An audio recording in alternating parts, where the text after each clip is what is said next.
Welcome back to a brand new episode of the Riff Table Arcade, episode 25 for the weekend of February 22nd, 2015.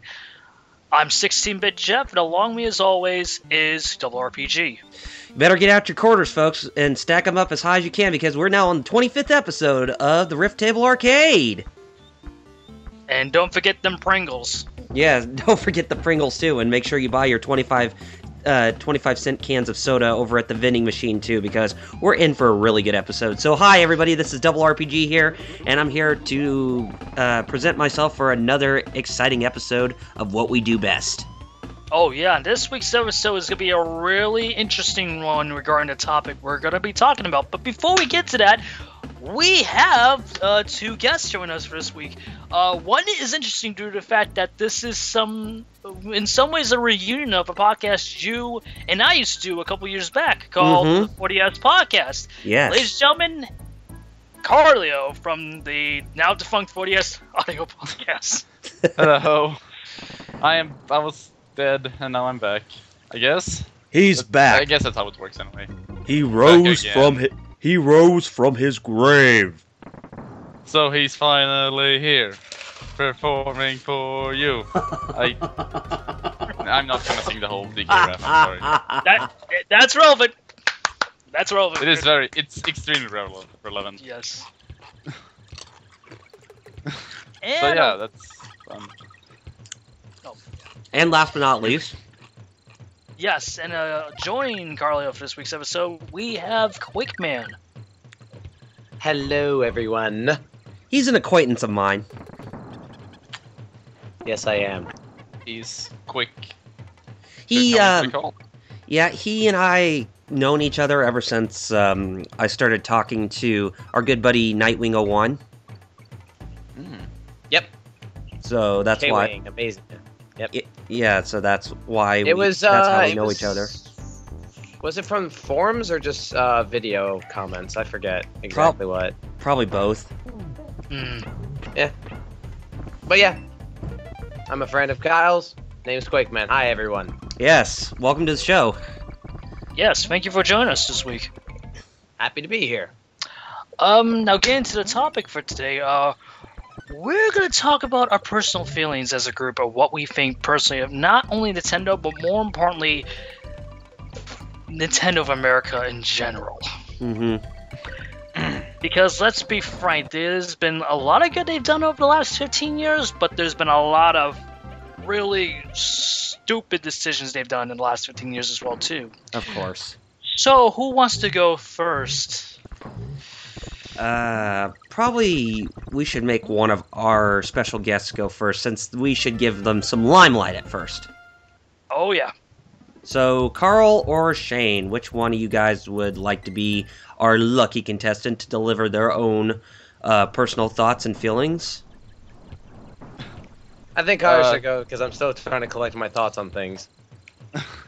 Alright, sure. So, okay, so first of all, what you need to realize is that if you can't hear from my voice, I'm not obviously from the US or Britain, I'm from Sweden actually, so I'm technically part of Nintendo of Europe. That does not mean I don't know of the stupid things that...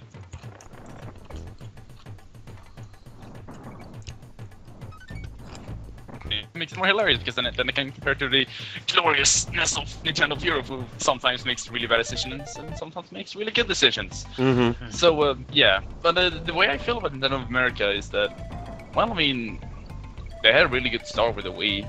I mean, I guess Reggie is, in my opinion, he's like brought Nintendo into pretty good limelight the last couple of years. In my opinion, it's kind of started to dwindle down when they named the Wii U, but I don't think that's anything to do with, you know, Nintendo of America's doing, but probably more with Nintendo of Japan. But yeah, I mean, I think like the biggest problem is that sometimes Nintendo of America does some really stupid things, and when it does, you know, happen, it kind of brings out the bad sides even more because, yeah, well, in my opinion, how do I put it in good words so that I don't confuse everybody? Basically, Nintendo of America has done a lot of good things, and then when they do something bad, it, you know, shines more because it's actually something bad that they do. And it's kind of sad in that way, honestly. Mhm. I guess that's the best way to put it. Right. Yeah. I mean, I guess yeah, that's basically the best way to put it. I guess I don't think Reggie's doing too bad of a job as the what's it called, the CEO? Yeah, the CEO of Nintendo of America. But Actually, yeah. he's Chief Operating Officer. It's Satoru Iwata, yes. who's CEO of Nintendo of America. Yep. Oh yeah, right. So he's COO, right? They're right. Terms, whatever. Yeah, like in my opinion, he hasn't done too bad of a job. It's mostly like when Nintendo of America does something bad, it's obviously like everything kind of falls apart on him, I guess. Okay.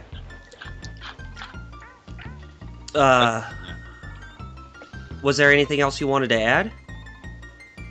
I can't think of anything right now, honestly. Okay. Okay. Shane, why don't you deliver your own thoughts? Well, I'll be kind of sad to say that technically I've been behind in terms of what Nintendo has done a couple times. Mhm. I've been sticking with my computer, but I won't lie, I do pay attention to some of it. I do like some of the games they put for the Wii U. I did like Zombie U when that was a launch title, even though people thought it was kind of average. But I still finished that game. is there even an end? Oh I yeah. don't even know. I got scared. Yeah, there's an I end. don't know. I always thought there wasn't an end, but but so far I've noticed that even though they've been showing a lot of good signs, there's things that Nintendo apparently has been doing that I'm kind of like, wait a second, who's running your operations here again? Because I don't understand what you're doing here. Mhm. Mhm. This is a bad business move. Like that's the best way I can explain it. I don't know if I'm allowed to actually detail things since the episode's going to go forward. Uh-huh. But Nintendo, I just hope you get your things together because I'll just say that. Okay. Probably the nicest thing you can say, honestly. Yeah. Okay. Please be careful.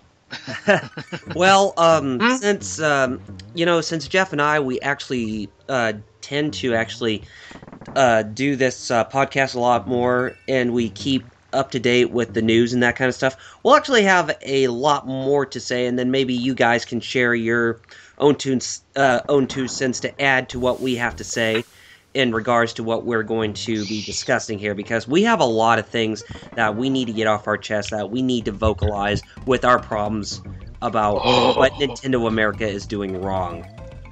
So, you have no idea. since I'm Sounds good. since when it comes to Rift Table Arcade, I'm more known as the Nintendo side of the group. So how about we let Jeff actually try this, deliver his own thoughts at first, and then I will get back to you shortly. So my good co-host, have at it.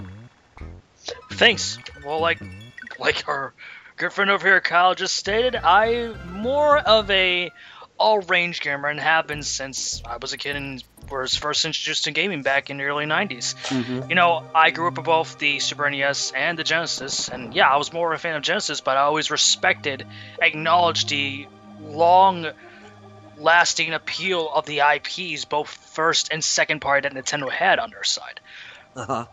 That being said, I'm not gonna lie, they have been losing me as a consumer slowly but surely since the start of the Wii. And it's not because of the console itself. The Wii I thought was a great idea. It's in most regards as to what other companies did with the idea that was the motion control, and how in some ways it was kind of forced as a controller. Not by all companies, but a good majority of the companies that were signed up. Mm-hmm. I feel like it's gotten worse right now. It was bad during the Wii era, but I feel like it's gotten worse. And let me tell you something. I agree with Carlioo. I applaud for guys whose original job, and I hate to say this, but I need to bring this up, who he originally came from Pizza Hut to become where he is right now as That's a big right, shot I over Nintendo. Yeah. Yeah. Wait, what? Right. Yep. Reggie Fils-Aime used to be like the head marketing manager for Pizza Hut. He was the guy who introduced us to the Bigfoot pizza and the Big New Yorker pizza. Yep. I did not know this. Yeah, now you can understand where my grievances with Nintendo are right now, first off. Yeah. And a couple of years later, we get Domino, Hudson, and Miko. So I mean, it's a short bridge. That's funny. Yeah. Oh. It's almost the same thing, really. Pretty much. But getting back to what I was saying, like, I respect where he was originally from as a marketing, man from originally from Pizza Hut to where he is right now. I respect that, and I applaud for what the good he did. Mm-hmm. But I am not going to ignore how much worse that he's done for the company, especially for Nintendo of America, where the position that he's currently at right now and has been for the last couple of years as CEO. Or COO, whichever way. You know what I mean? Uh-huh.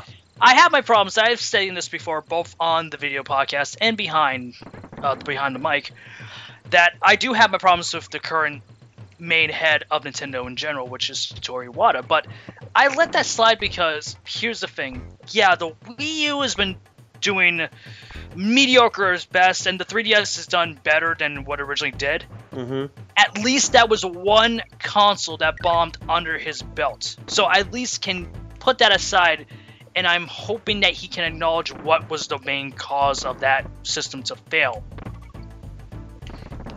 That's why we're getting the Wii U 2 in the year of our Lord 2018, I guess. And the main marketing tool is going to be, of course, Bono. Great. Oh, yes. Great. Yeah. But all joking aside, like I said, I've had my problems with Iwata, but I can let that slide because I can understand why he became one of the top dogs over at NOA, because I feel like he wants to actually connect with the American audience to understand what they want as not only consumers in regards to their IPs, but what they want specifically for their hardware. Mm-hmm. Reggie, on the other hand, and I feel this is where the main factor is the problem, Nintendo America. I feel like he's the main focus of where the company is currently at right now with all the decisions they made, especially the recent word and what the current PR head said recently in regards to why the 3DS XL, the new Nintendo 3DS regular wasn't coming here. Mm-hmm. He blatantly said that they're still chasing the casual market. The same casual market that left them back in 2008, 2 years after the fact the console that was the Wii originally launched. They left 2 years after the fact. I don't get why Nintendo of America. I know Nintendo is not trying to as a whole, but why I don't get specifically with our district why they are still trying to chase for an audience that really doesn't care about them anymore. No. And he even claimed that that it was because of sales figures, because of the XL outselling the original 3DS. Mind you, sales marketing that was 2 years old. Uh-huh. And he was saying, oh, it doesn't matter because we have the 2DS, the 3DS, and the 3DS XL. Here's the problem. There's two problems right there. First off, it's not the 2DS, to be fair. It's more the 3DS, the original model, which I know you haven't confirmed, but let's be honest, has been discontinued in the last 2 years, because I haven't seen a new model of that make in a long damn time, and the only thing I've seen it is in a used condition, whether it's from GameStop or other distribution markets such as eBay or Amazon. Mm-hmm. And don't get me started on the fact that they're still selling the original 3DS XL. And now they're selling only the new Nintendo 3DS XL. If you thought the confusion on the Wii was bad, just wait until the clueless parents that don't know anything about this new piece of hardware and the exclusive games that have to run on this particular hardware. I'm telling you, it's going to be worse. This is my fear of Nintendo as a business side. In regards to whether it's Iwata or when Reggie say the same thing, we messed up, we're sorry, we'll do better. They've been saying this for the last couple years, the last couple generations, that each and every time I've gotten to a point as a longtime fan of their of their products that's just like I can't believe them anymore. I want to have goodwill to believing that they have some truth to it, but them saying exactly every time we screwed up, we acknowledge what happened, we're sorry, we're gonna do better. And I can say in regards to Iwata, since he became the head of both Nintendo of Japan and Nintendo of America, basic global president, I've seen some small improvements. I've seen as a company in the main headquarters, they become a little bit more open-minded than they once were. The problem with Japan, the main HQ, is that while they are going that way, they're still the same insular business structure that they've had for the last 20 years. And if you want to know what he's talking about, folks, Nintendo itself is not considered themselves as a quote-unquote Japanese company. They're actually considering themselves a quote-unquote Kyoto-based company, and their business role model is different to that of Japan's, where if one of them makes a decision, everybody else who's within the shareholders or the managers or whatever are treated as a main executive, and if one of them says no to an idea, which most others say yes to, everybody has to abide by that order and say, no, we cannot even do this. That's the type of business of what Nintendo of Japan has right now. Well, based on their Kyoto headquarters, right there, is that they're a Kyoto-based company, not a Japanese-based company. That's where he's getting at, folks. Yes, and thank you for clearing that up. And if you want to read more about that, and we'll include it in the description of this episode, there's an article done by Emily Rogers on her site, rumble.com. We will include a link, so if you want to see more about the current structure of Nintendo as a whole, and you are interested about it, well, like I said, we'll include it in the description so you can learn more. But getting back to the topic, that is my main problem. It's not the fact of the way that they still make games. To a point, and I'll get to that bit in a second. It's more of my ideals of how they're structured still as a business, like you just stated, of them being really close-minded. Because I can understand, it's not the fact I'm trying to play down a culture. I understand it's a cultural difference. The problem is that you can respect the cultural difference, but you can have to understand how time has progressed.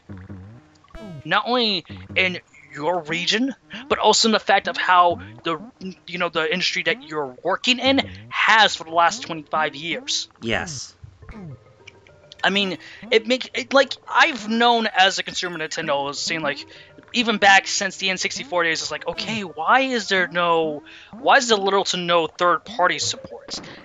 In some ways, we finally have an answer now in some regards. You know what I mean? Right. Not the full answer to it, but at least I can see it being as a minuscule, small answer to a bigger answer as to why Nintendo's been doing this. Of course. I am going on Nintendo as a whole, but that's the thing. With the way that they're structured at the moment, you can't talk about Nintendo in different regions, sadly, because like Carlioo said earlier, that all three do stupid crap, but they're still connected as one entity because of the way that they're still structured in the main HQ over Kyoto. And I feel like the problem is, it's funny because you know how people say that when you look at Sega, and it's funny to bring that up. That's we're thinking of talking about them next week, so look forward to that. Yeah. But like Sega, you know how many people say that that their mascot Sonic, that they just want to see it die, that there should be a complete restructure of Sonic Team once more? I feel like in order for Nintendo to actually evolve as a company, I feel like that needs to be some sort of restructuring, you know what I mean? Not the main heads, because I feel like it's not Miyamoto's fault. I don't feel like it's Iwata's fault, nor Tezuka's fault. No. I feel like it's the people that have been working there for the last 25 to 30 years, since the start of the NES/Famicom days, and especially the shareholders, because those are the main people that are be creating these problems since day one. Mm-hmm. Yeah, the mystical board of shareholders is Yeah. kind of a trouble sometimes. Yeah. They're stuck in that same loop.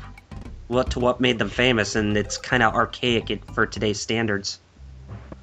And like I said just recently, some small regards into their game design, it's not how they design their games, it's the way of how I feel like some of their games are inspired by the developers, obviously, there at Nintendo that want to make what they want to make. But I feel like majority of the marketing and how it's pushed is inspired by still the people that I just mentioned are the main problem with Nintendo today. Mm-hmm. Like, for example, the reason why we've been seeing more 2D platforms instead of less and less of 3D platformers is because I feel like that the marketing team feels like, oh, we need to push that nostalgia train more and more often. I can say one thing. Nostalgia's one thing, and you know, it is good to go back to your roots sometimes, but don't shove it down our throats. There's gotta be a point where we need to see nostalgia at some point, but we need to see more and more innovation. Mm-hmm. Because if you're stuck in the past, then that's going to create problems, because that's not going to work all the time in the long run. And it is funny you bring this up too, because I've said this before and I'm going to say this again. I'm glad we're starting to hear rumors, and yes, I wouldn't call the Zelda thing nor the Mario movie rumors, when in fact that one of them was part of the big leak in regards to Sony last year. Mm-hmm. And the fact of the matter is that I do believe Wall Street Journal have something, because let's face facts, they are not the Sun.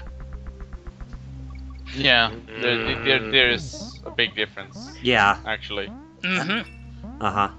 I never thought I would ever hear that name again. I know. But what I'm getting is this. It's just like, I'm glad that, granted it took, almost 20 years since the damage that the Mario movie from '93 did for Nintendo's IPs, that they finally are deciding to go back into that medium to do not only a live-action Zelda series, but also a CGI Mario movie with, of all people, Sony Pictures. Yeah. Which you got me is a little ironic right there. It's like their partnership with Nintendo all over again. It's like Sony producing the sound chip for Nintendo when it comes to them making a movie. It's basically it's becoming full circle when you think about it. But but my problem is this: why did it have to take this long? Because like how I sarcastically stated, the damage of the Mario movie, when in fact it didn't. It came out and yeah, it bombed, but did it really hurt the brand or integrity of Nintendo? No. The games are still selling like hotcakes. I mean, look at Super Mario World. Look at all the games that released before, during, and after that movie was released. They were still selling consoles. They were still selling the media. They were still selling their games.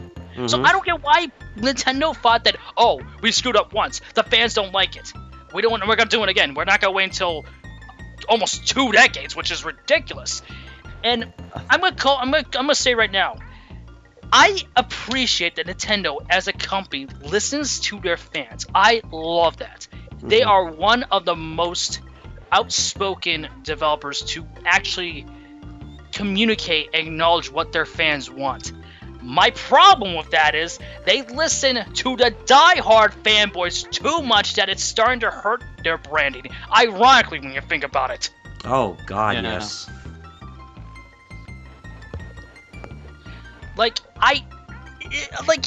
If you want to hear the most stupidest thing I have read in regards to the recently announced Zelda TV series that's being produced by Netflix, there have been fanboys of Nintendo defending Nintendo not to have Link talk because, get this, because it's a character trait. No, you know what sane people like to call it? Technical limitations. That was the original reason, at least, and also because it's the Link is supposed to be you, like you are the character that's Right, you are Link. but But of course, that doesn't really work in a TV series because No, you are watching. because Link. everything is linear. Not anything can be brought about by your imagination. Everything there isn't supposed to be a technical limitation at all. Yeah, I mean, well, of course, that's a problem with, putting someone into, like, trying to put the player into the main character of the games. That's a problem as the storytelling way at a whole, but, I mean, that's what Nintendo's always trying to do. They try to make you Link.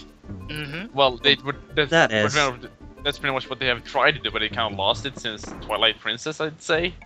Where, it's more like, oh, this is Link, this is his girlfriend. This is his sweater girlfriend, this is Zelda, this is Midna. And then Skyward Sword, this is Zelda, his girlfriend, and yeah. In no words, Dave, it's becoming a rut. I can kind of see where you're coming from, Carlioo, yeah. Now it's just like... And this is Link, like, just deal with it at this point. I mean, I can agree, obviously the whole reason why people don't want Link to talk is because the last time he did, it was only... You can only be summed up with 3 words. Excuse me, princess! Yeah, exactly. And in all honesty, I kind of see that the more recent Zelda games start to actually present more with Link having a personality for himself. Because back then, technical limitations, yeah, they were a common thing with the older systems. But now since we have evolved in terms of what we can do to develop video games, as well as inheriting the newest technology that can actually get around those limitations, yeah, I think Nintendo has actually been kind of doing some hinting here and there that, maybe it's time we need to bring our characters to a different light, especially give them a personality, because, back then we couldn't even notice if there was a personality, but now we can see it clear as day. Exactly. Yeah, and here's another thing, like, 2 things that Nintendo kind of need to realize is that, 1, voice acting has gotten a lot better than the 90s. Yes. Especially in video games, please. Like, we have guys like Troy Baker, Nolan North. Resident Evil, anyone? Oh, speaking of Resident Evil, oh my god, he also voiced Batman recently in Arkham Origins. Yes, and he's voicing Batman in the upcoming Batman Unlimited movie. What's his name? Roger Craig Smith. Roger Craig Smith, yes. Roger Craig Smith, and Quentin Flynn as well.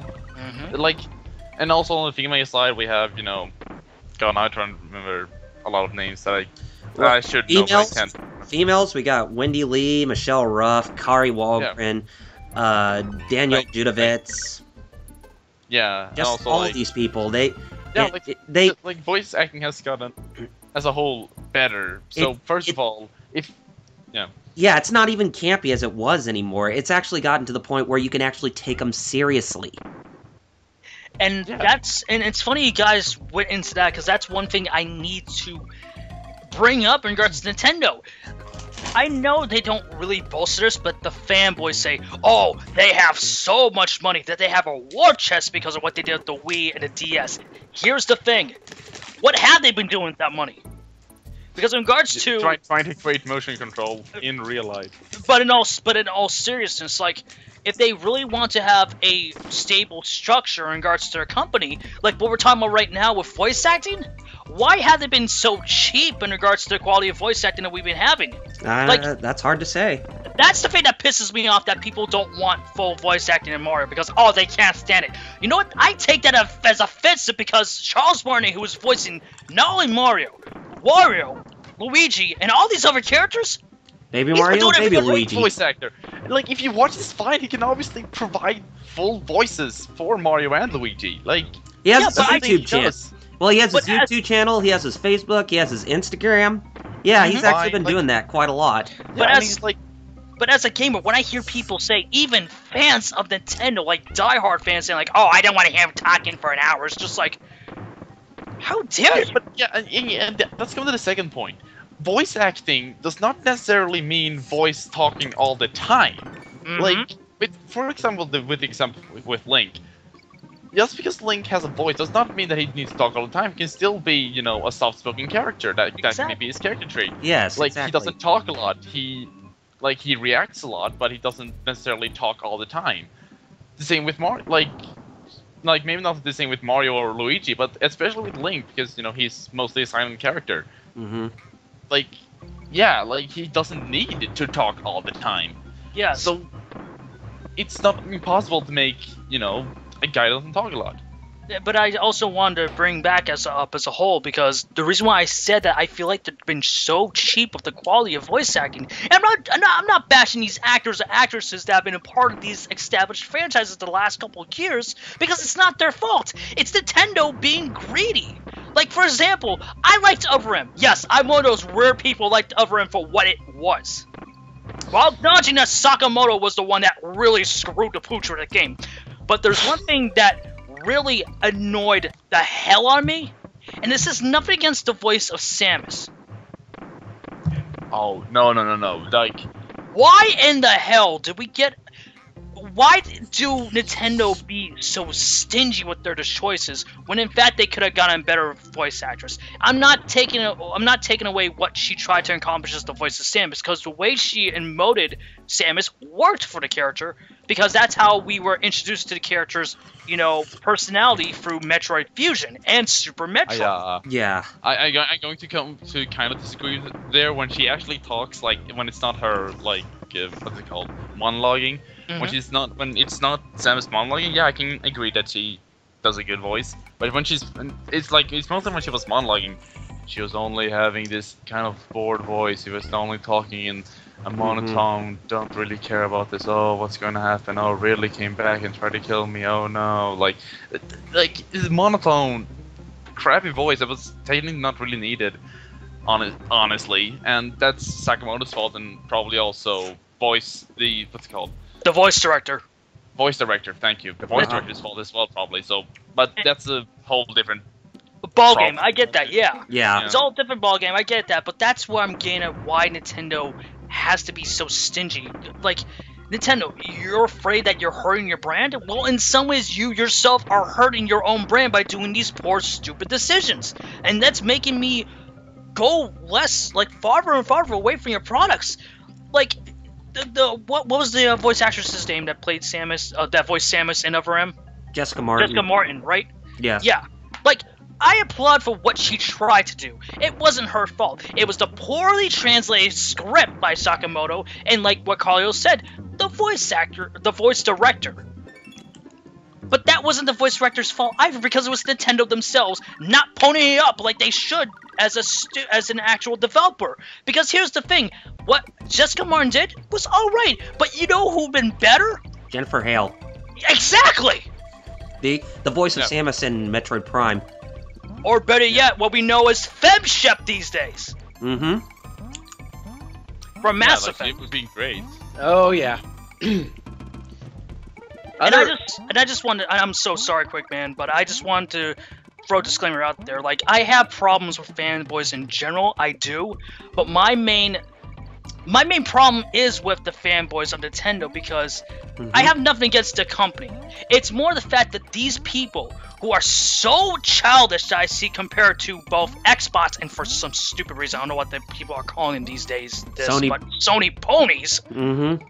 Really? Yeah, I know, but I have my grievances in regards to the fan bases that are Sony, PlayStation, and the Xbox division, but mine has since the last 15 years, since the start of the Wii, has been with Nintendo, because I've seen these people for what they really are. Children. People that can't mature and grow up and decide that, yes, things have to change to benefit the company. To benefit evolution, pretty much. No, that is definitely a great statement to actually say, because, and I'm going to try and make this statement quickly because it's not really Nintendo related, but it's like the people related to a genre I like, first-person shooters. People want it to go back to the old days of the 90s, where like Doom and stuff, where it's like, get weapons, shoot people. But in my opinion, I don't mind the way they are now. Right. Granted, some of it are generic, but I've seen impressive stuff using basic stuff. But people still are like, no, we must have this. I'm like, just Whatever. Why can't we have both? Like, That's the thing. Is it hard to make a shooter that has a lot of weapons that you can like have a weapon wheel and also have regenerating health? Like, is that an actual problem somehow? Or hybrid, yeah. Yeah. Like, if there's one thing that, and I'm sorry, this is becoming like a topic that's bashing fanboys. It's not, but my main problem with Nintendo fanboys, like the diehard ones, is like they really think there's a freaking conspiracy of why that there's no third-party support in general is because people don't respect and hate Nintendo. No, that's not the fact. It's because of sales. That's why you're not getting third-party games, because of the way that the Wii U has been selling. It's not drastically horrendous, thank God, like the Virtual Boy was, but for the fact that a console for the last 2.5 years since its launch is under the GameCube and even the Dreamcast, that just showed that there's a problem. It's not the hardware, it's the fact that, yes, in some ways, it wasn't only Nintendo, but all of the big three waiting too damn long last generation. Yeah. To some extent, I can agree with that. Because here's the thing, I liked the Wii, I liked the PS3, and the 360 equally, but I didn't like them for a decade. No. They should have been a decade old. No. Yeah, and they were edging very close to that decade. Yeah, like it was Technically, like a lot. Like they lost a lot of people to PC gaming, in my opinion. If I like me, honestly, like I started becoming a lot more PC gamer ever since I got my laptop. And in some ways, our buddy over here, Kyle, Yeah. he's slowly starting to turn to the dark side of PC gaming. Dark side. Yeah, right. Yeah. I'll say one thing. Welcome to the club. If you Yeah, guys need help, definitely. I'll be your guy. Mm-hmm. Well, I'm still an all-around kind of guy, so. Of course. Yeah. Oh no, like, I still want to get a Wii U and a Xbox One and stuff like that because I enjoy games to play games, but I just most of the time I spend my time on PC. Mm-hmm. yeah. If I had to say anything, like in my opinion, the currently like best gaming optimization is like PC and Wii U, because Wii U has a lot of games currently. Mm. Now And it the does. PC also has a lot of games. Yeah, like it doesn't have the sales like Jeff says, but it does have the games, in my opinion. Oh, Mhm. it does. Yeah, Yeah, I'm not it's knocking that like- away. Yeah. Yeah, so it's like, well, actually, it's like, honestly, I would probably say like 3DS and PC. Like 3DS when you're away, but if you're too afraid to play games, you know, outside of your home, then yeah, Wii U and PC, in my opinion. And thank you for bringing up Carlioo, because I'm not knocking Nintendo as a first-party developer, because they make some of the best games out there, and that's what really sells both their platforms. The problem is with these fanboys in general saying, "Oh, we don't need third-party." No, you need first, second, and third party. What sells the consoles? It's not you. It is you because you buy it. It's the content, the quality of the content from first, second, and yes, third party that makes you sell the console to begin with. Yeah. Yep. And last thing I want to note too, and I've been seeing this become more and more often with Nintendo right after the decline of the GameCube and into the Wii era. Nintendo? I'm 26, going into 27 years old, starting next month. I've been a fan of your products, and if there's one thing I don't want to be treated, I don't want to be treated like a damn child. No, but as we all know, only children play video games. Hey. It's a toy. To Nintendo, because they have even in some instances stated that, yeah, we're a toy manufacturer. Okay, good for you. Yes, you are a toy manufacturer, and you had created the Rise of the Phoenix. That was the revival of the video game industry, not only here, but in Japan. And all in global in general. But here's the thing, I don't want to be talked down like I'm still a 2 or 3-year-old. Whether it comes to your marketing, whether it comes to your advertisements, or especially, which I find offensive, your messaging, even on Miiverse. Wait, what? Yeah. Yes! Yeah. Wait, I'll ask you after we're done with this. I'll bring it up after, but yes, I am getting sick and fed up with this for the last couple of years. Nintendo, I understand that your bread and butter, the people that actually buy your stuff, is parents to give to the little kids. I understand that, and that's nothing wrong. But you need to acknowledge that your main demographic, which are children, aren't the only people that still play your products or play your games. It's all demographics. It's an all-age demographic, from the littlest tyke to a 40-year-old that's still into gaming. Yeah. And that's the thing that my problem is with Nintendo. It's just like I don't get why they have to be the parental figure instead of the actual parent themselves. If they're having a problem with selling M-rated games, here's the thing. You know that red bannering you've been doing for Mario games? Like, for example, like what they did with Mario Kart 7 for the 3DS? Yeah. Or Mario Kart 8 recently for the Wii U? Uh-huh. Why don't you take those red cases and use them for M-rated games? Or make them black. Not a bad idea, actually. Yeah. Or make them black for M-rated games if you want to keep the red ones more Mario-themed. Exactly. Yeah. That's actually, I'm actually surprised we don't do that. Yeah. Even though it wasn't a rating system, and I know it's kind of more genre-based, but the TurboGrafx had different colors for its genres. Yep. So why not have different colors for the ratings? Because That's actually not a bad idea. I would like to see that. Yeah, that's a great idea, and it's also effort. But see, and just to wrap it up, this long rant I've been going on for almost an hour. Well, a half hour. In general, yeah. These are my problems as a longtime fan of Nintendo's products. And am I the biggest fan? No, but I respect and understand the impact that they made in the second revival that was the video games industry from the late 80s, globally. The thing is, they need to stop thinking about Japan. I'm not saying they shouldn't, because that is their, that's their origin of state. Here's the thing, they need to think globally, because like a good, beloved developer by the name of Keiji Inufune once said a couple years back, Japanese gaming has been dying, and you think that is hyperbolic? It is not. You can check how drastically declined console gaming has gone over the last couple years. Why? Because the same problem that's been going on here too. The rise of mobile and smartphone. And it's not a problem. That's not the problem. It's the fact that that Nintendo still thinks that they should just cater to their fan base.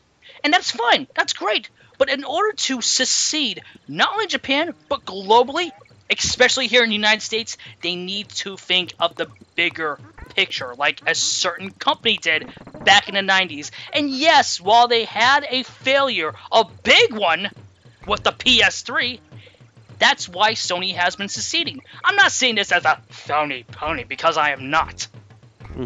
I'm just saying this because I know this. I've seen this for the last 20 years. I've seen how this industry has changed. In some ways for the better, but a lot for the worse. But this is my grievances with Nintendo. That doesn't mean I don't respect them. That doesn't mean I don't love them. I do. I love them as a company. I like that they're respectful to their fans. And I love the fact of what they started, the rebirth of gaming in general. But in order to be a successful business 20 to 25 years after the fact, they need to, and I'm sorry to sound crass, they need to get their heads out of their butts and need to acknowledge what mistakes they have made in order to improve them. And that's one thing I have faith that Iwata can do. Reggie, on the other hand, he needs to get the hell out. Obviously, the real reason for why the Wii U is failing in Japan is because they haven't gotten a Kantai Collection game on the Wii U yet. So there's your big problem. You need to get the otakus in there, obviously. Oh, don't forget those shmups too. Oh yeah. Oh yeah. On the 3DS, I knew it. That's some stupid project. Yeah. But that's the end of my long rant. Again, I apologize and I expected to have that long rant, but that's my honest feelings with Nintendo these days.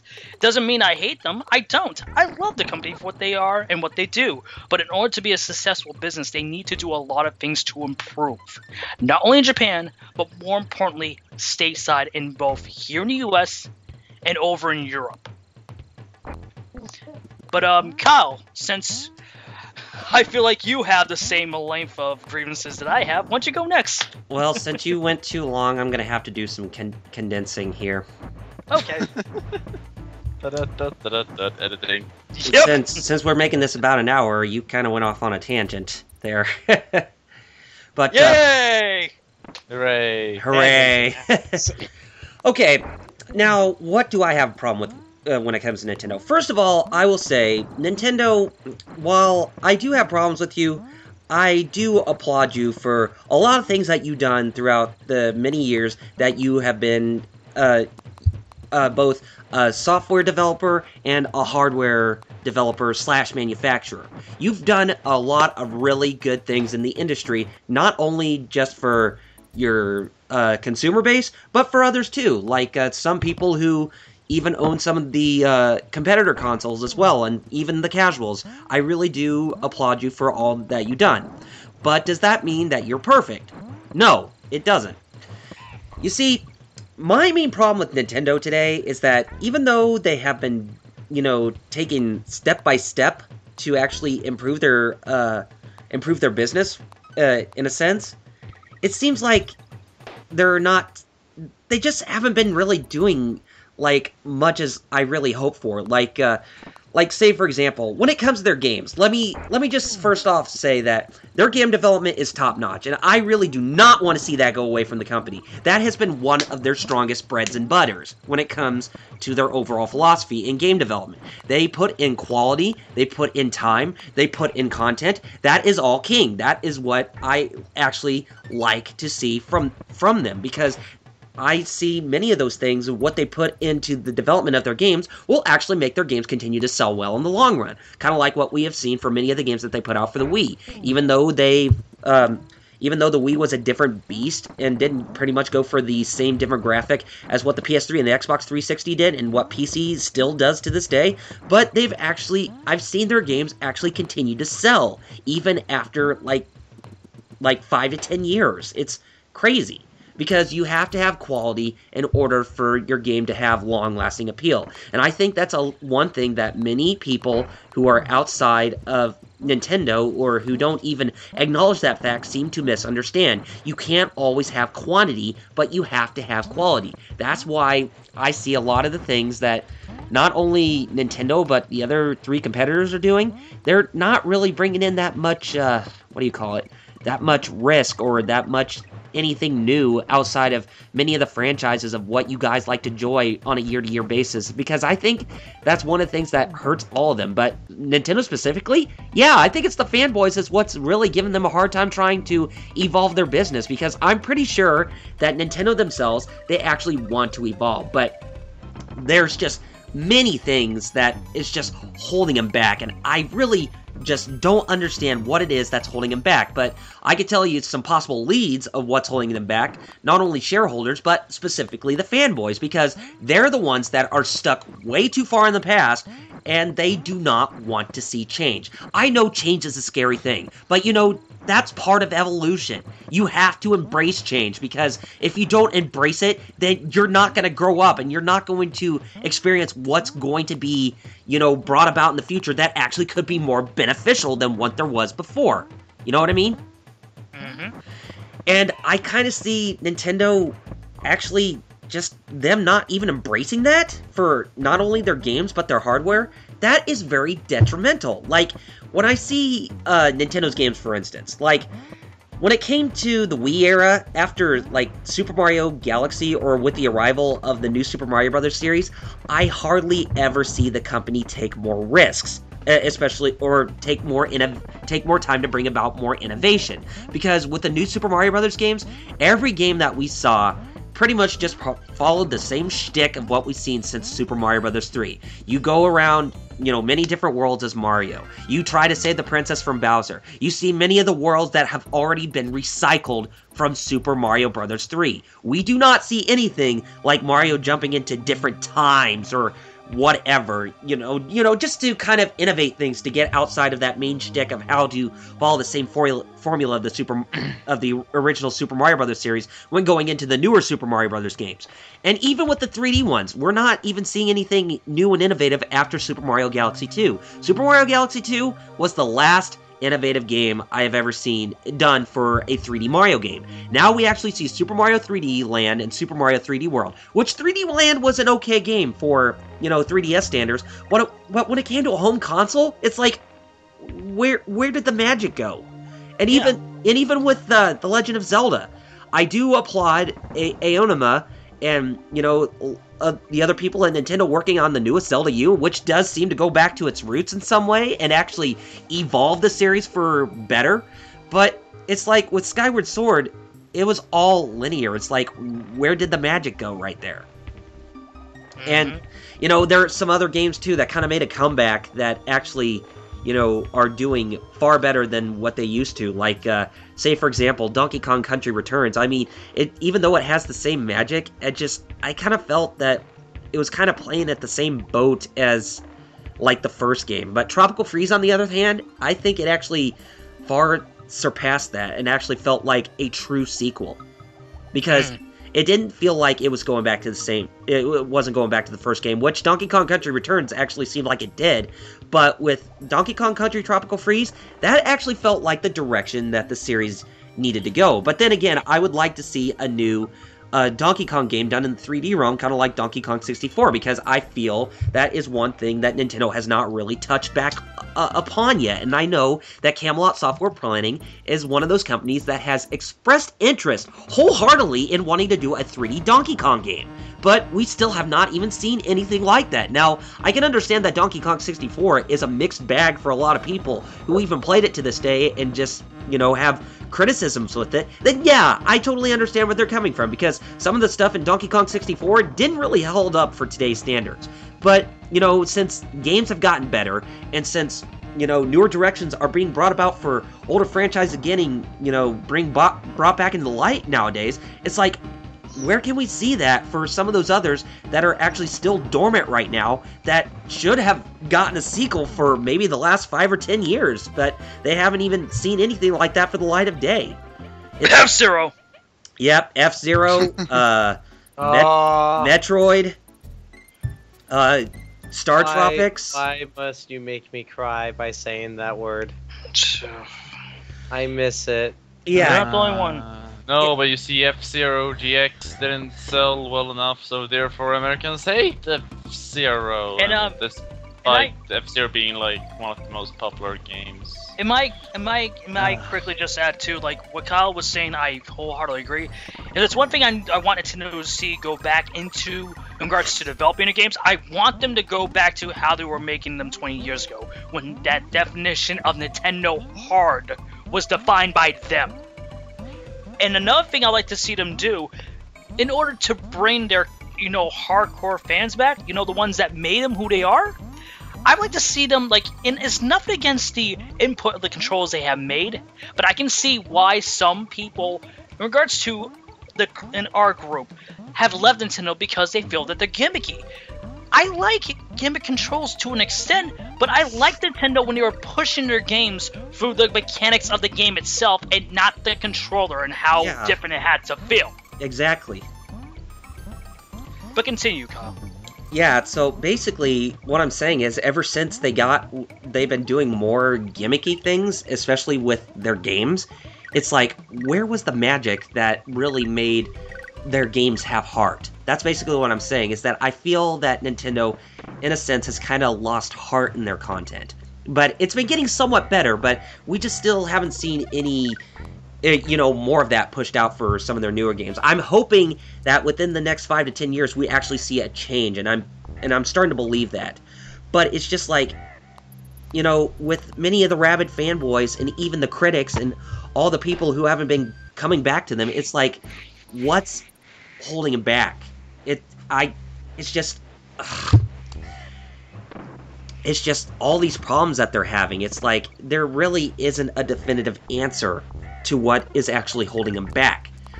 I would like to see them just say, okay, you know what, screw it, we're gonna meet fans' expectations. And what I say by that is that with their next generation hardware, which we've been hearing rumors about the hybrid development between handheld and consoles, because of both the departments and the game development divisions within Nintendo have been merged together since they got their new headquarters in Kyoto last year. I hope that is something we actually see with their hardware, not only their hardware, but their software going forward, that there is that heart again. There is that innovation. There is that creativity in both the hardware and the software with actually what made their games appealing, not only to us, or for those who actually do enjoy Nintendo's games, but for a worldwide audience as well. Not just the casuals, not just the kids, not just the mature people, but everybody as a whole. Everyone. And second of all, probably the biggest problem I have with Nintendo as of recent is, especially when it comes to Nintendo of America, is its marketing. Let's face it, its marketing sucks. It is nowhere. They've had marketing? Yeah, exactly. No, Oh, see, burn. they had marketing, but they expected the fans to sell the products, but not themselves, see?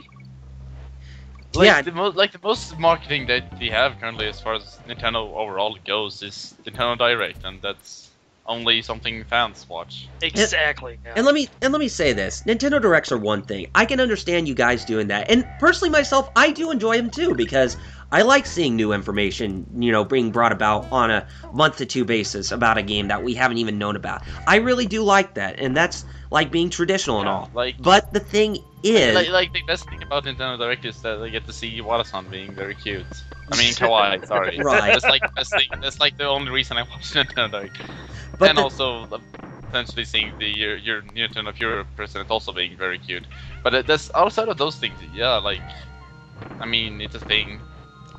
But going back to the whole marketing thing, if that's the whole thing, if that's your biggest marketing that you're doing in terms of trying to bring about more appeal to your products, I'm sorry, but that's just subpar in my opinion. You got to have more than just that. I know it costs money to market things, but there's a difference between marketing a product right and marketing a product wrong. If you market it right, you're bound to get as much sales back to where you can actually make that money back. That's why you took those risks, especially when you marketed games and marketed hardware back in the past, like during the NES and SNES era, and even up to the Nintendo 64 era. You actually saw some of your games actually make really high strides to make a plethora amount of sales. Like Donkey Kong Country, for instance. That game sold over 9 million copies worldwide, and that made a lot of your money back. And you even had a huge marketing campaign for it. Even for Donkey Kong 64, Diddy Kong Racing, and even Jet Force Gemini. It's like,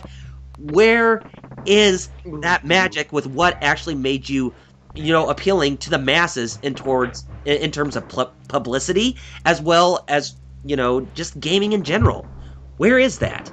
I mean, I don't hardly see that anymore. I mean, I really did like it when, when your commercials going into the GameCube era actually had the characters in the Mario costumes. Yeah, that was actually fun because that felt artificial. Now you have CGI, and it seems like you're just playing things way too safely with your commercials, which there's hardly none at all. It's like you keep marketing your commercials on kid shows or kid channels like Nickelodeon, Disney, and all that. But, you do not bring about your content on other channels outside of those two things. But I do applaud you for bringing Bayonetta to Adult Swim. I mean, the marketing campaign or whatever on Adult Swim, and even marketing with Playboy for that matter. You actually took a risk right there, and Wait, what? Yeah. What? You serious? Yeah, serious. Not only that, but they also recently, for the marketing of the new Nintendo 3DS XL over here in the US, they actually had his first advertising play during The Walking Dead on AMC. Uh-huh. No, can we please go back to the part where we have Bayonetta in Playgirl? Yeah. Playboy, sorry, Playboy. What? A Playboy celebrity actually posed as Bayonetta for nude shots to market the game. You know what? I'm glad that Nintendo did that, because I'm with you, Kyle, because that's how a company progresses and not regresses itself back into where it's at. But I might add, it's kind of hyperbole when we hear all these other, gamers in general saying oh, this company has poor management, this company has poor management, and they never say about Nintendo, when in fact they just have equally poor management too. Because when you were talking about the Nintendo Direct, I like the Nintendo Directs too, but I like them in between, like, say, GDC. Like for GDC, for E3, and especially E3, they need to be live shows. Like, look, I am the one of the... I am a Nintendo fan, but I am a Nintendo fan that cannot stand how Reggie got to be this awkward chap who gets all this praise for saying, I'm a purple Pikmin, or my body is ready. Mm-hmm. Look, everyone says awkward things because it's live on stage with thousands of people, not only in the auditorium at that specific location, but thousands around the world watching one event. Right. Yeah, and that's obviously the reason why they don't want to do live events anymore, because they're afraid they're gonna make fools of themselves again. And that's my problem right there. If they're afraid to take criticism, then that's really regressing the company right there. Not progressing them, but regressing them.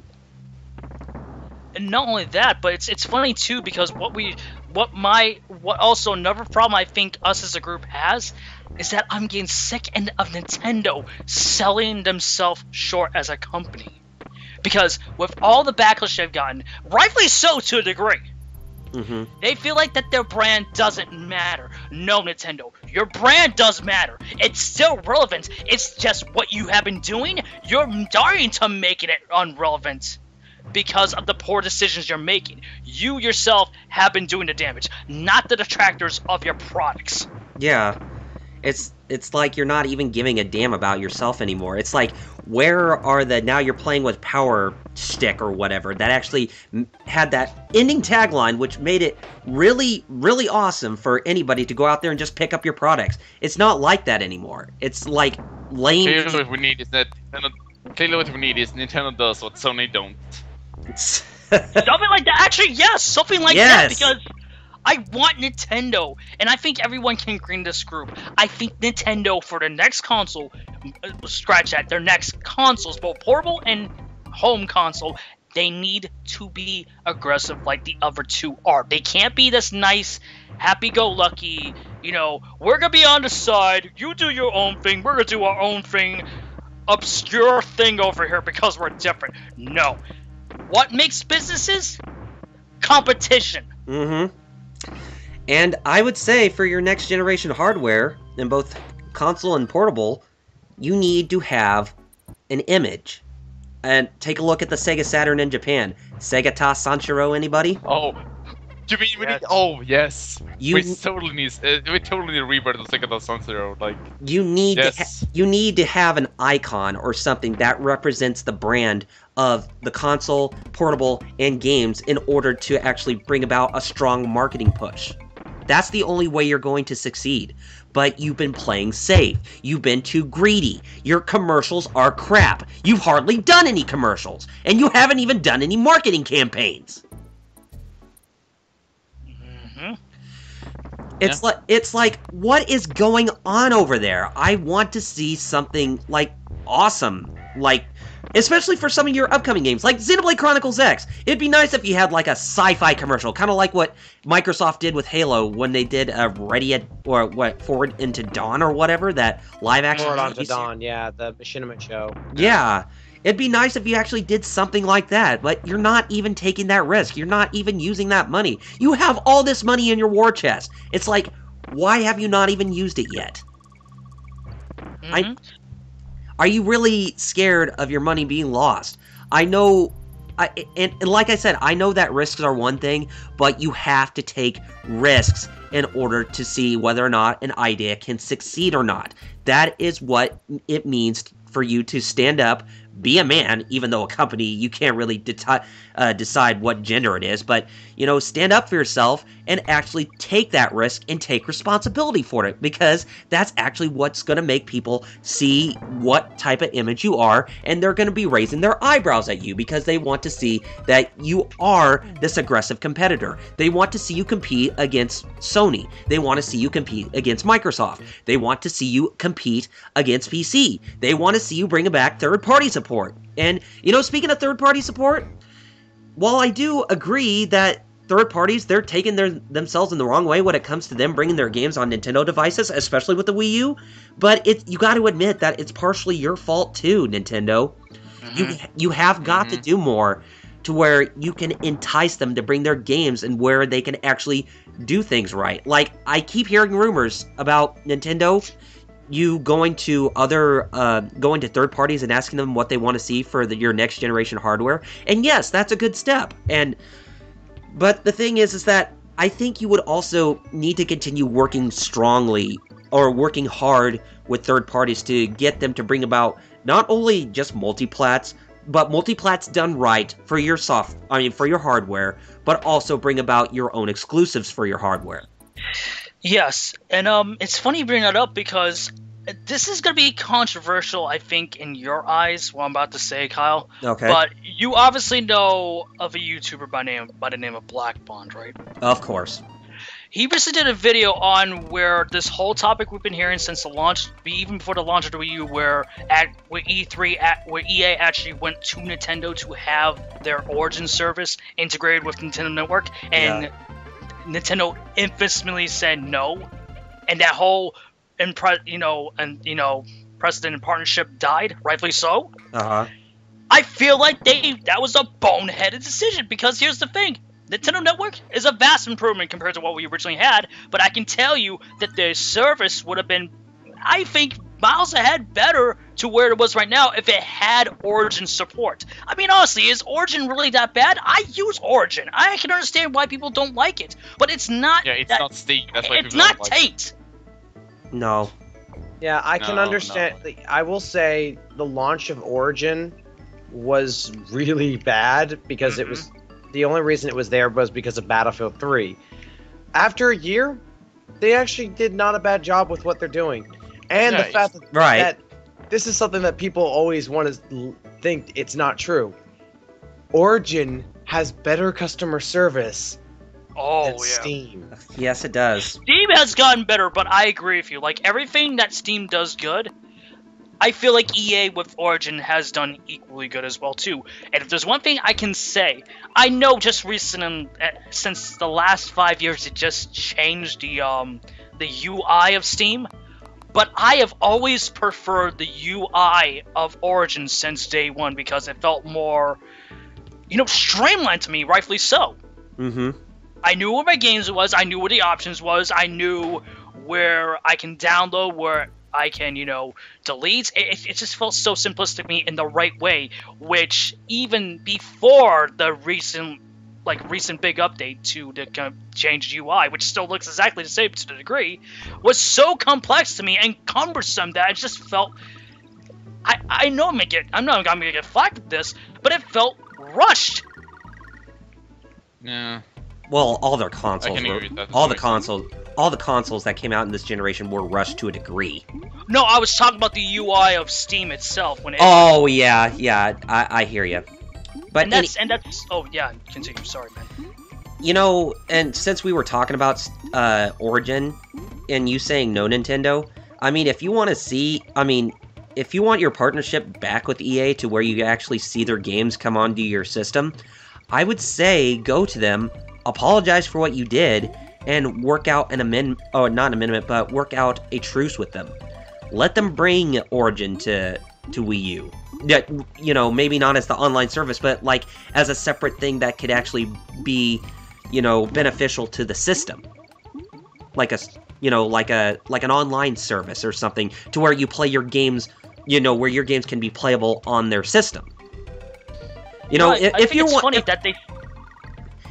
that's one way to where they can capture third-party support from the West again, I'd say that's probably the best thing that they should do is like go and make amends for all the bridges that they've seen to burn when it comes to like Western, publishers.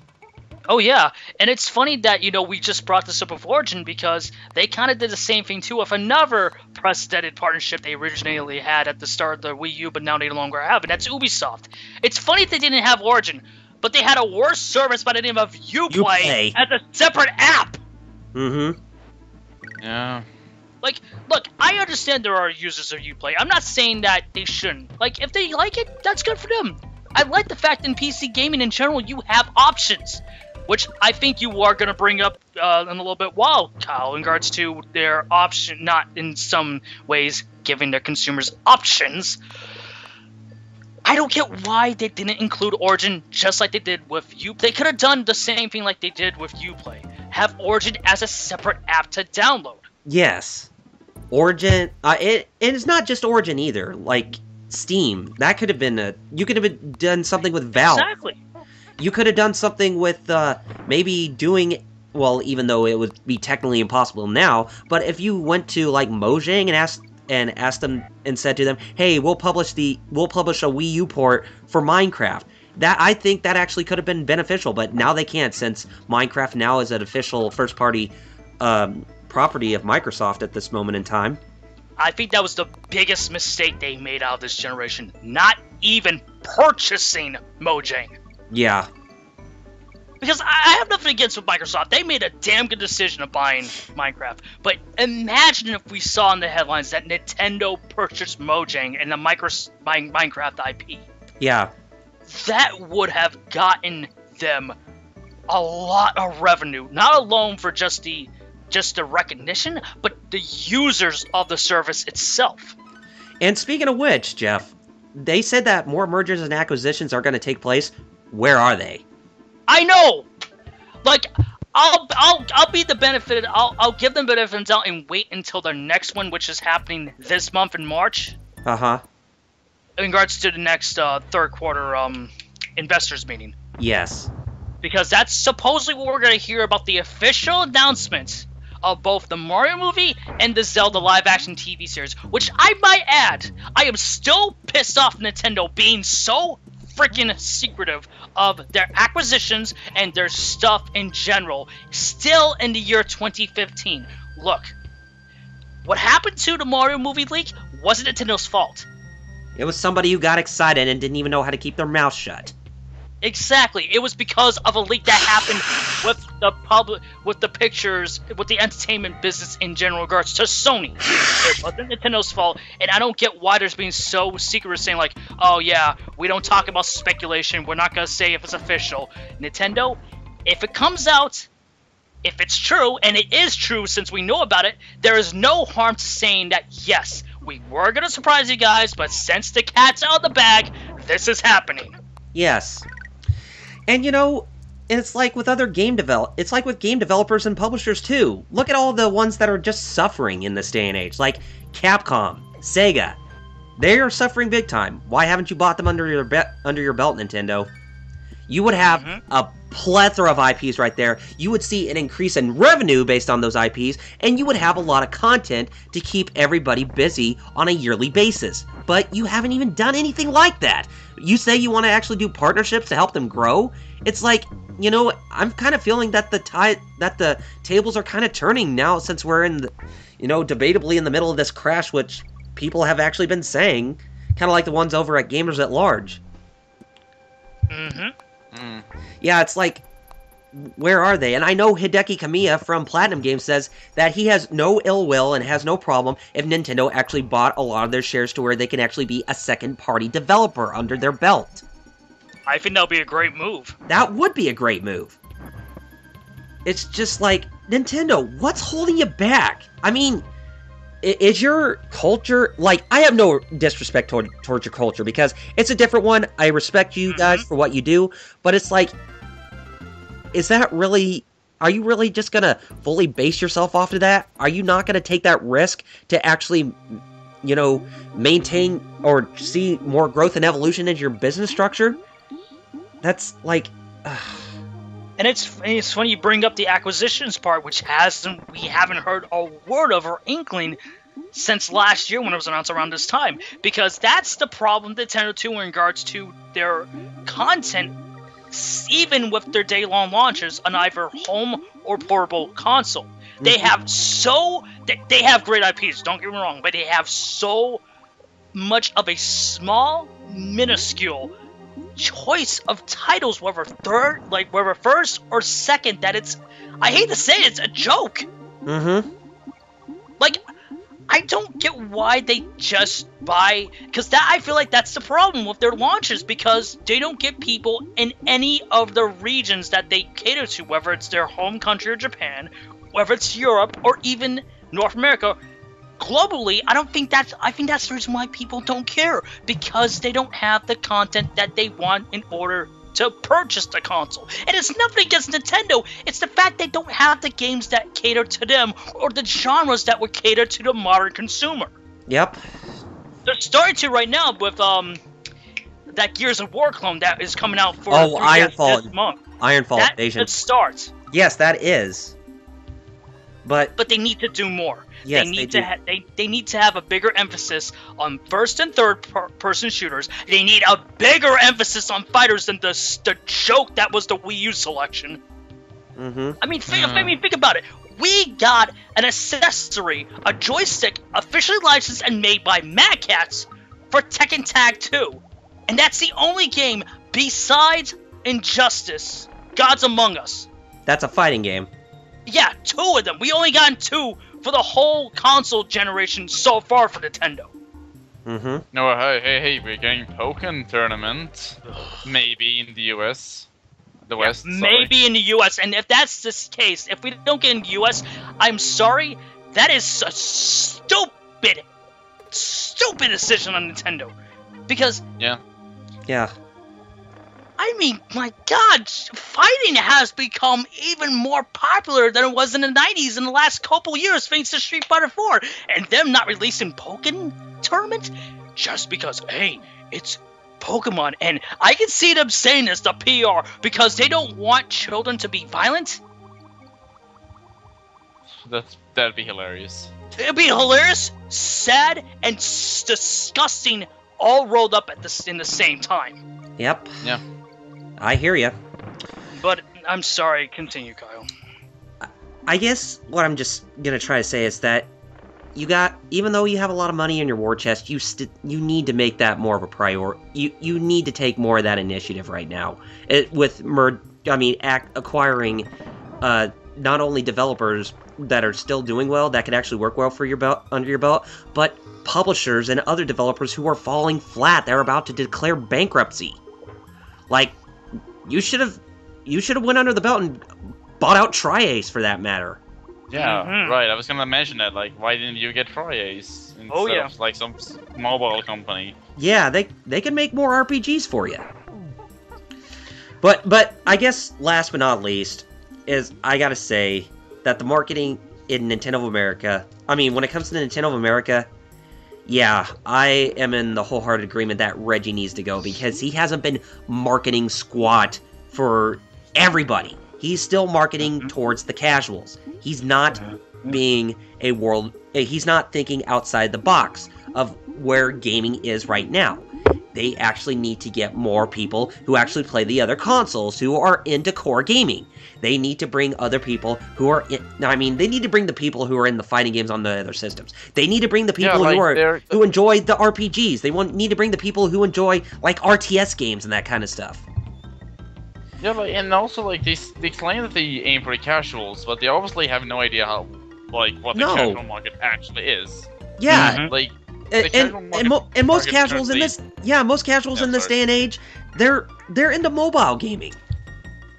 It's like I think it's time that you let that slide for now and focus on the gamer itself.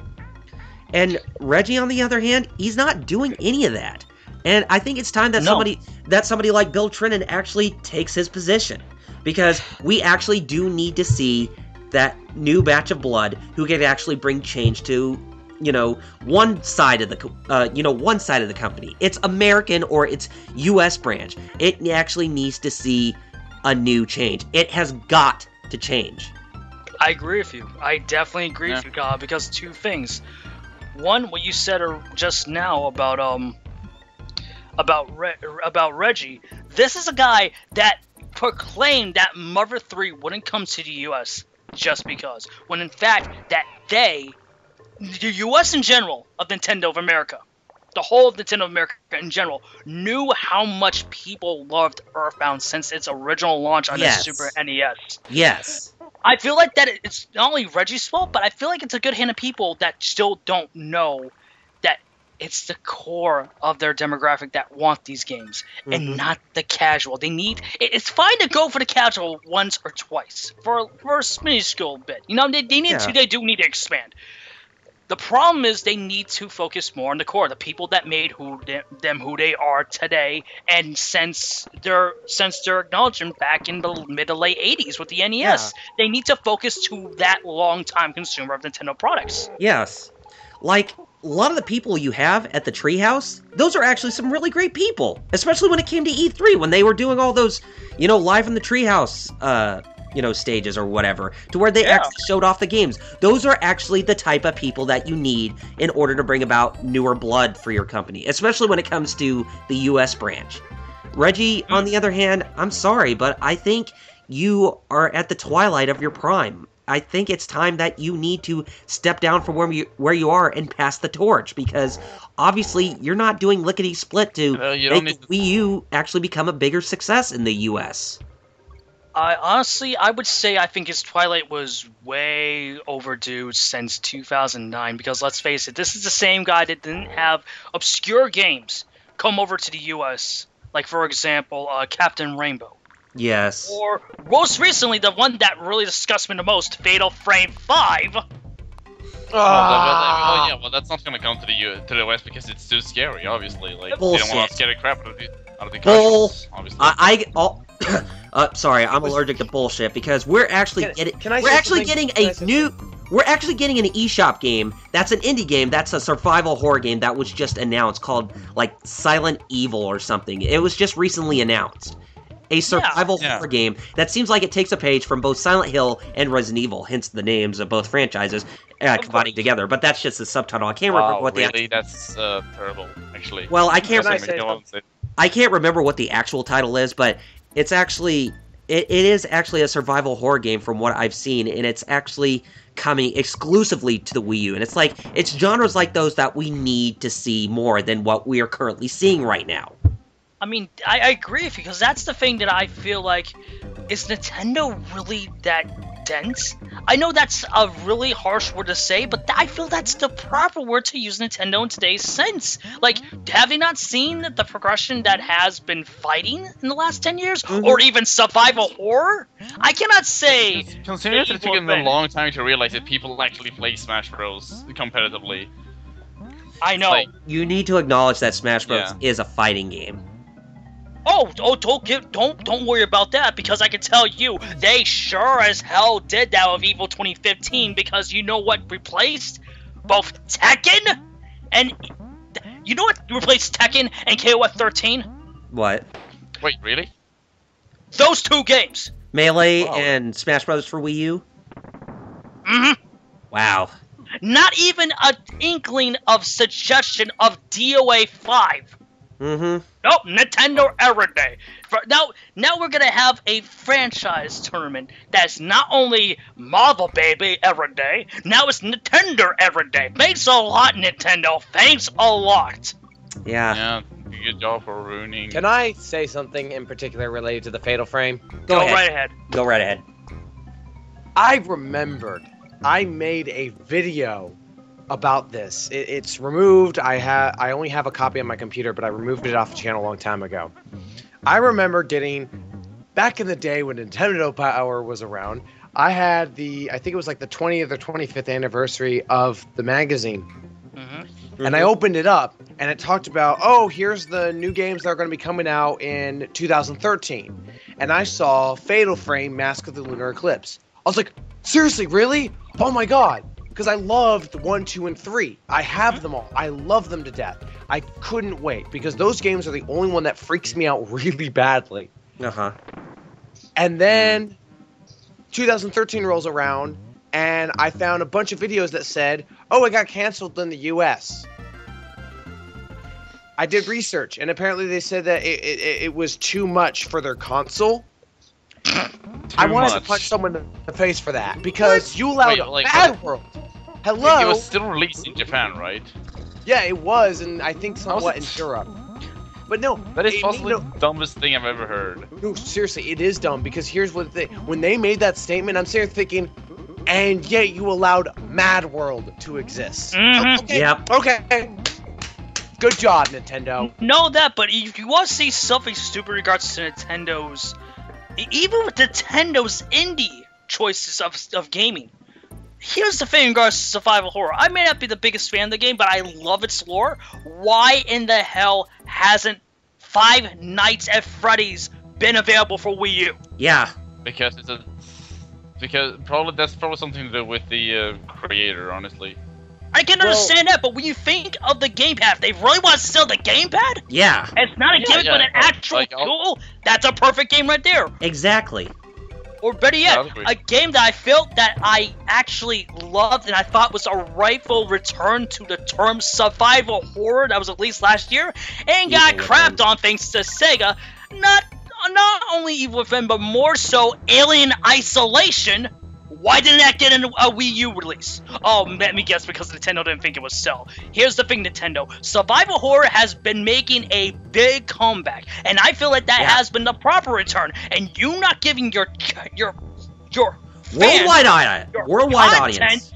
content consumers choice is a real disgusting rule that you have been doing for the last couple years. I'm sorry, let me rephrase that. The last decade.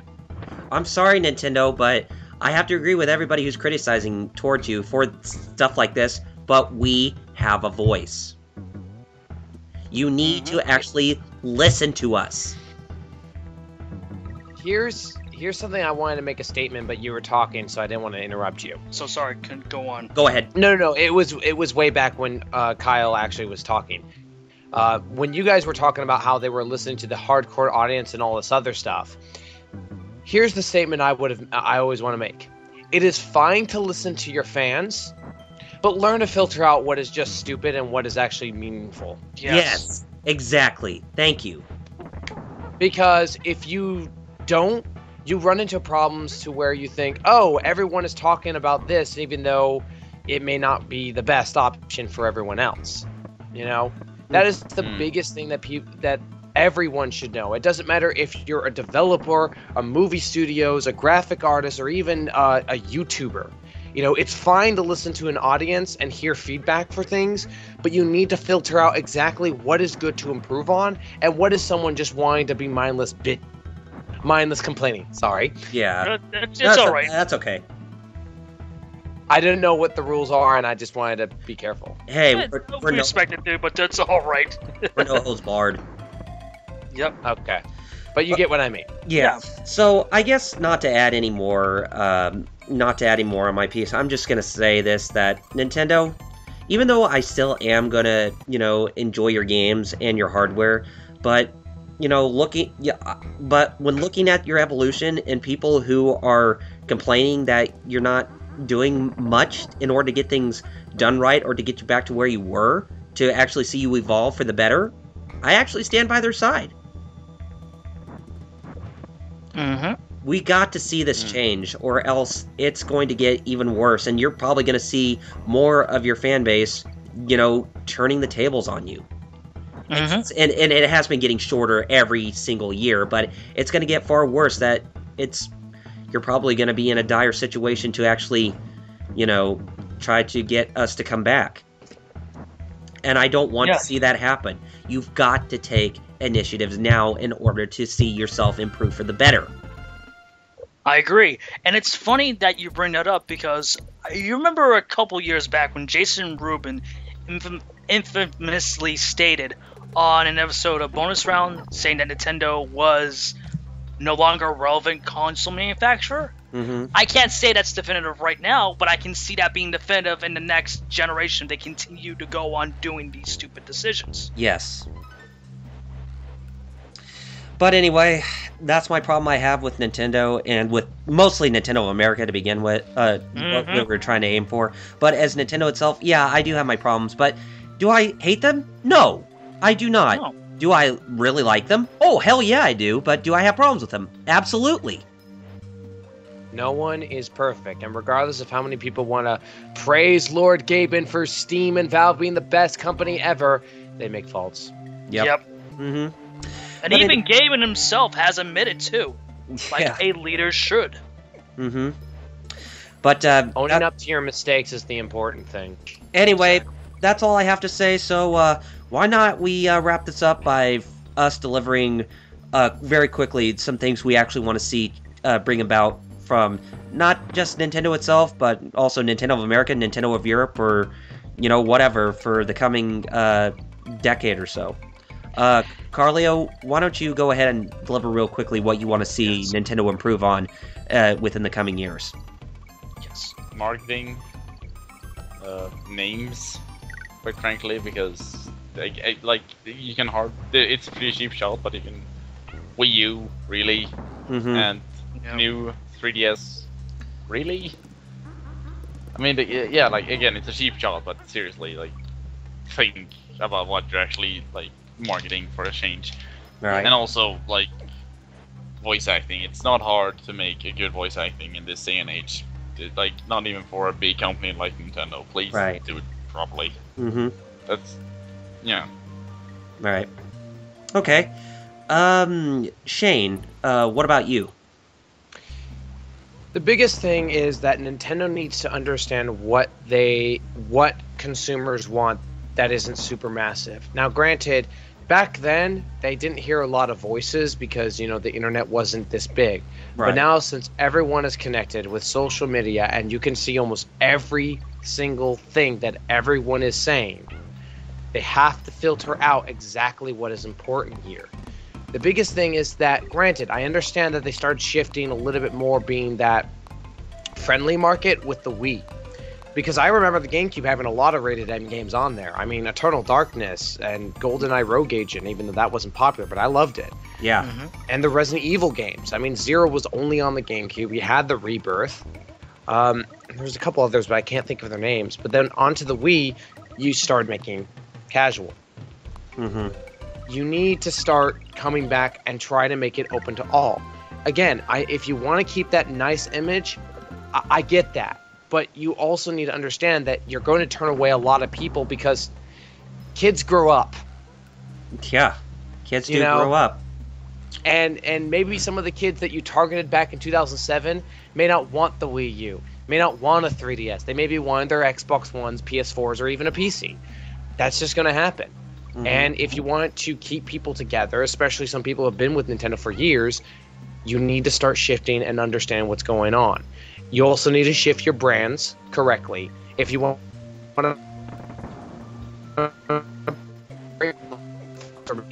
another Prime or a Metroid like either Other M or the classic Metroids, there's that too. Zelda, you have a good track with that. But most of all, you need to stop regulating games that people wanted. I mean, remember the Xenoblade Last Story Pandora's Tower? Yep. We got past that.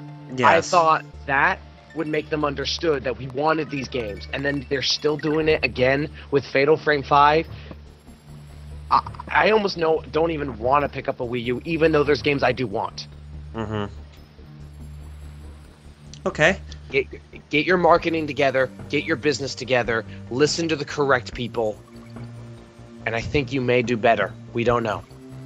Okay, Jeff, what do you think needs to be changed from Nintendo? I think the last two guys have said it best, but my 2 cents to include with that, I feel like that what Shane said is perfect right there. It's fine to have a family-friendly market. It's fine to have that image, but in order to be a successful leader in today's market in the year 2015, you need to expand your audience. You need to have the games that only are including your smaller audience, but you need the audience that play consistently on PlayStation and Xbox and PC. You need them, not the fans only. And here's the thing that really gets me as a fan of Nintendo. I do not get why they just don't. I just don't get why they haven't been expansive, unlike what they were 20 years ago with the 64, with the Super NES, and the GameCube. They were catering to everyone, to small, teen, and adult, because they have the games, they have the backing. These days, I feel like they just don't care anymore, and that is dangerous to do. Mm-hmm. Especially in the decline that we've had as an industry so far. I mean, Nintendo, we love you guys, but here's the thing. Like we tell your fans to grow up, you need to grow up. Yeah. You need to acknowledge that your fans have grown up too. And here's the thing of not having violent games or adult-themed games in your console. You do realize that that your little fans are so vulgar on these other companies' products that it's hyperbolic that you don't release, say, like, a shooter equivalent to Call of Duty or even Battlefield? Because here's the thing. I can understand why you don't want your kids to be swearing, your fan base to be swearing over the internet for your service, but here's the thing. It's going to happen. Yeah. Every kid does it. You're not the parent. You're a company. You're an entity. You shouldn't be governing your consumers. Yeah. That is the parent's responsibility. Not yours. Not you. Okay. Was there anything else? Oh, no, that's it. Like, what the other two said was perfect, because that's been my problem, besides what I just said, of my problem with Nintendo in the last 15 to 20 years. Like, and I'm getting sick and tired of it, but continue with your final thoughts. I'm not gonna talk about it this long, but I pretty much agree with all you guys said. Marketing needs to be better. The people who run the business, actually, there needs to be a change in that, especially when it comes to all three sides: Nintendo of America, Nintendo of Europe, and Nintendo of Japan, or Nintendo Company Limited, or NCL, or whatever. That all needs to change. But there's still some people I want to see who actually have been trying their damnedest to bring about change, actually still retain their position. And your work on with third-party companies needs to be stronger. You need to be more aggressive with that. Get the exclusives, get the multiplats, but make sure that they are done right. So that way they're not technically or visually inferior than the others. They need to actually be on the same level to where they are just as appealing to buy as much as it's competition. And you know, I could, brag a lot of things about this about this whole thing too, but I think I don't really need to. But I will say, Nintendo, even though I do still enjoy you as a company, but just slowly down in the inside, you're starting to lose me. Even though I still am going to, enjoy your games, which you are still a great, competent video game development company. Mm-hmm. But you need to embrace more of the modern era and not be stuck in the past like you have been for quite a while. I mean, should you do exactly what other people are doing? No, but at least take some inspiration from them. Like, especially with online gaming, it's become a really big thing in this day and age. You got to embrace that more for even some of the ones that are local co-op experiences. You need to embrace more online into those types of games. Like, do I want to see online gaming for maybe a 3D Mario game or a new Super Mario Brothers game? Oh, hell yeah, I do. Do I want to see some online elements in a Zelda game? Oh, you bet your ass I do. And should we see some online elements in Metroid? Oh, abso-frickin-lutely. Dude, co-op Metroid. Yep. Yeah. Yeah, we need to see more of these things take really big effect. Even Star Fox. I want to see a new F-Zero game, even with online being a main central point. And I might add, I'm not gonna lie, what I've seen so far, though it's in very early stages and we won't see more until E3, I am honestly not that excited of Star Fox at the moment, because it looks like a copy and paste of what we got back in '97 with Star Fox 64, because that's what the fans want, is more and more Star Fox 64. Here's the thing, I know it's coming out later this year, but you know which game I like to see take at least some element 2 from? Mm-hmm. A little game by the name of Star Fox Assault, because I can tell you one thing, that was the proper evolution of the franchise. I'm very happy to hear I'm not the only one who liked that. I loved Assault. I get that you're not in the ships all the time and you're outside the ship and everything. Yeah. But I felt the story felt nice because it wasn't just Andros, Yeah. and it had a little bit more character and development over time. Peppy is no longer the, good pilot he is. He's getting old. Well, And I like that. yeah, but I think my main problem with Assault was that the control scheme didn't. I mean, the way how you play the game, it didn't feel that well refined. If they did a sequel where it was more well refined, then yeah, that would definitely work. Mm-hmm. That was the only problem. That and the I wouldn't say the camera, but the compass that was at the bottom, where it was so poorly misstructured. That was the problem of the game too. Besides the awkward controls. Okay. And, some other things I want to see. More mergers and acquisitions. I like what you're doing with the amiibos. I want to see you acquire more developers and publishers. And I really want to see more branching of your IPs than the video game medium. Like, I really do hope that we're actually going to be hearing more from the supposed Super Mario Bros. CGI movie, as well as the live-action Zelda series on Netflix. I really hope that happens. You got to be more aggressive with that. If you don't take any of these initiatives, Nintendo, then probably within the next 10 to 20 years, you're going to start hurting financially. So you need to start. You need to start taking change immediately. And one last thing that I think wouldn't hurt Nintendo either. I understand what happened 20 years ago with the CDI games from Zelda and Mario, but here's the thing: if they gave their IPs, whether spin-off or main series, in regards to Mario, Zelda, Kirby, any of their IPs to third-party developers, that would be a right direction too. Yeah, just different developers in general, third-party or indie. I could see some great games being made if it's handed to the right people. What happened to CDI, and people need to stop saying this, is the fact that it was a botched attempt since day one. Yes. But anyway, that's all I have to say. Of course, we're forgetting the most important part. What Nintendo clearly needs to do is that they need to add Rayman to Smash Bros. That's clearly what they're missing out on. But if there's something that they should not embrace in modern gaming as of today, don't do what Ubisoft did with Assassin's Creed Unity. Microtransactions. Oh, yeah. Do not make that a focal priority in your games, because that can kill a game. Now, I think they already kind of did with that recent released Pokemon puzzle game for the 3DS. Oh, Troze or whatever it is? Yeah. Well, maybe it's done as an experiment, but when it comes to full games, do not make that a full focus. Make that as something that can be optional. Like with Resident Evil Revelations 2, what Capcom's doing, that whole thing where you have to pay money to get continue crystals, that's bollocks right there. I do not like that approach. Or what? The only statement or what EA and Visceral did with Dead Space 3. To get ammunition, to get weapons, you had to pay for them. Yep. What were you gonna say, Sean?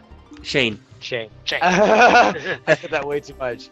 Yep. With Revelations 2, it is a conversation that needs to be said that that shouldn't exist in games like that.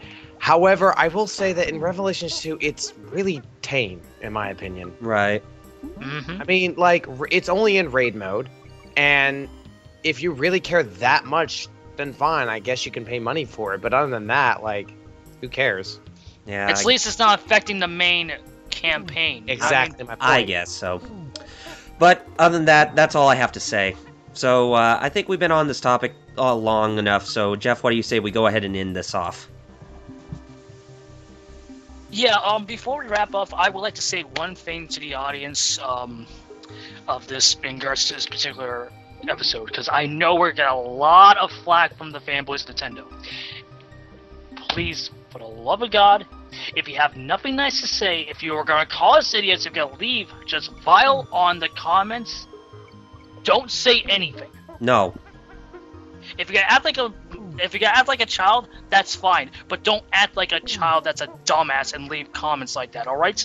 No. Please don't. And again, we're not saying to the people that are open-minded, that can take criticism from this company. You guys are cool. You can leave comments. We're cool with that. We're just saying this to the fanboys, the rabid ones we were just talking about for almost an hour and a half. Yes. I just want to throw that out as a disclaimer in general. But yeah, to wrap up, who wants to plug? I really don't have anything to plug at the moment. All right. Carlioo? I mean, I do my Sly 3 Let's Play. It's on my channel, YouTube /Carlioo41. That's it, pretty much. Okay. Yeah, it's been a bit slow currently because I have I had a lot of work last week, so yeah. Okay. And How about you, Quakeman? Yeah. I guess the only thing I can really plug, since this is my first time being on here, is that I'm going to be trying to do a Homeworld remastered stream when it comes out on Wednesday. Nice. Oh, cool. Yeah, I just really hope my computer is not going to kill me when trying to stream that game. Because this game puts something very close to my heart, because there's a scene in that game that makes me cry a lot. So, and I don't mind admitting that. Yep. But that's the only thing I'm doing. Okay. Okay. And where can I check out that stream of yours? Quakeman224, Twitch. Okay. Shouldn't be hard to find. In regards to not only myself but the channel as a whole, for tomorrow, hopefully, you guys will be able to see episode 24 of the Riff Table Arcade, where we talked about our thoughts about the upcoming Legend of Zelda TV series. I'm sorry, speculative Legend of Zelda TV series. Yes. Bruce by Netflix. And this episode should hopefully follow up and be up either in this coming weekend or the first week of March. Yeah. On my end, you can follow me on Twitter at 16BitChef, and on YouTube, I have my own channel, youtube.com/16BitChef. That's it from me, and thank you very much, Double RPG, Carlioo, and Quakeman for joining this episode. And once again, I'm 16BitChef, and we'll see you next time on the Rift Table Arcade. You guys take care. Peace out. Have a great day. Have a good time.